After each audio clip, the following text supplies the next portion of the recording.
తమిళనాడులో విజయ్ సరికొత్త చరిత్ర రాశారనే చెప్పాలి. అండర్ డాగ్ గా చూపించిన వారంతా ఆశ్చర్యపోయేలా ఫలితాలు వెలువడ్డాయి. టీవీకే గెలుస్తుందా అని కొందరంటే అసలు విజయ్ గెలుస్తాడా అని మరికొందరు వెటకారంగా వ్యాఖ్యలు చేశారు. అయితే ఇవన్నీ ఇప్పుడు తలకిందులు అయ్యాయి. అధికారంలో ఉన్న పార్టీకి ముచ్చెమటలు పట్టించారు. చివరికి ముఖ్యమంత్రి కుర్చీలో కూర్చుని చూపించారు. ఎన్నో ఆరోపణలు, మరెన్నో విమర్శలు అయినా సరే అవన్నీ తట్టుకున్నాడు. చివరికి సెంచరీ సీట్లతో చెన్నై సూపర్ కింగ్స్ విజిల్ పోడు అంటూ విజయ్ విజిల్ మోత మోగుతోంది. హంగ్ అనే మాటకు తావే లేకుండా సింగిల్ గానే సత్తా చాటాడు. ప్రత్యామ్నాయం సరిగా కనపడితే జనం ఆదరిస్తారని అనేందుకు ఇదే ఉదాహరణ. విజయ్ పై కరూర్ తొక్కిసలాట కేసు, జననాయగన్ సినిమా ఆపేయడం, భార్య విడాకులు, త్రిష ఇలా ఒకటి కాదు విజయ్ను దెబ్బతీయడానికి అన్ని మార్గాలు ప్రయత్నం చేశారు. అయితే ఇవన్నీ విజయ్ పై సానుభూతి పెంచాయే కానీ వ్యతిరేకత తీసుకురాలేదు. 5 ఏళ్ల స్టాలిన్ పాలనపై అనుకూలత ఉందా అనే అంశం ఇక్కడ ప్రధానం.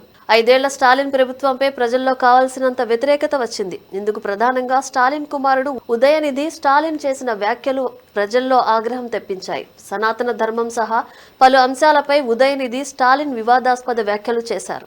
ఇది ప్రజల్లో తీవ్ర వ్యతిరేకతకు ప్రధాన కారణం. అటు ఏఐఏడీఎంకే కూడా ఈ ఎన్నికల్లో డీఎంకేను టార్గెట్ చేసింది. తమ గెలుపు కంటే కూడా స్టాలిన్ సర్కార్ను ఓడించడమే లక్ష్యమన్నట్లుగా పావులు కదిపారు ఏఐఏడీఎంకే నేతలు. కేంద్రంలోని బీజేపీతో పొత్తు కుదుర్చుకున్న ఏఐఏడీఎంకే తన ప్రచారంలో కూడా గెలుస్తామనే మాట కంటే కూడా స్టాలిన్ సర్కార్ను ఓడిస్తామనే మాటనే ఎక్కువగా చెప్పింది. స్టాలిన్ సర్కార్ అవినీతి ప్రజలకు వివరించడంలో ఏఐఏడీఎంకే నేతలు సక్సెస్ అయ్యారనే చెప్పాలి. అయితే సొంతంగా పోటీ చేస్తే ఓడిపోతామనే భయంతోనే ఒక దశలో విజయ్తో పొత్తు కోసం బీజేపీ అగ్రనేతలు తీవ్రంగా ప్రయత్నించారు కూడా. విజయ్ లొంగకపోవడంతో సిబిఐ కేసులు, ఈడీ దాడులు అంటూ విజయ్ను టార్గెట్ చేశారు. అయితే ఇవన్నీ విజయ్పై సానుభూతికి కారణమయ్యాయి.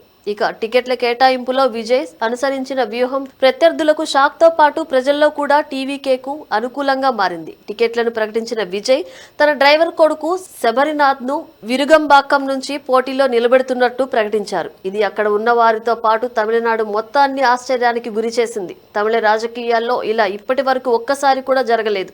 ప్రస్తుతం డబ్బు, పలుకుబడి ఉన్న వాళ్ళు మాత్రమే రాజకీయాల్లో రాణించలేకపోతున్నారు. అలాంటిది ఒక డ్రైవర్ కొడుకును నిలబెట్టి విజయ్ పెద్ద సాహసమే చేశాడు.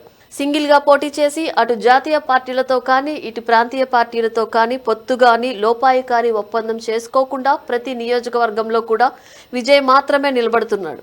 మీరు అభ్యర్థిని చూడకుండా విజయ్ని చూసి ఓటు వేయండి అంటూ పిలుపునిచ్చాడు. ఇవే తమిళ జనాల్ని బాగా ఆకట్టుకున్న అంశాలు.